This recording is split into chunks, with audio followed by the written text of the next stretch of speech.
Ktorí v osobnom aute prevážali veľké množstvo peňazí, zažili lúpežné prepadnutie ako z amerického akčného filmu. Na križovatke pri obci Častkov nedaleko Senice na nich za bieleho dňa čakal lupič so zbraňou v ruke. Presne na tejto križovatke zastavil maskovaný muž v policajnej uniforme a so samopalom v ruke auto, ktoré prevážalo peniaze.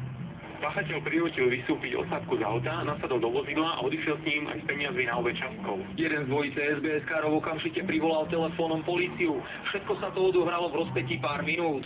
Obyvatelia obce Rohov to ani nepostrehli.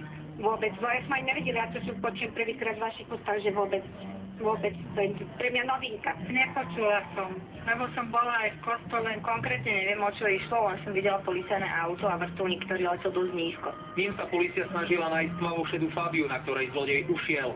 Páchateľ pravdepodobne konal naisto, nakoľko sa v aute nachádzala väčšia suma peňazí. Podľa našich informácií išlo o tržby z nedalekej predajne.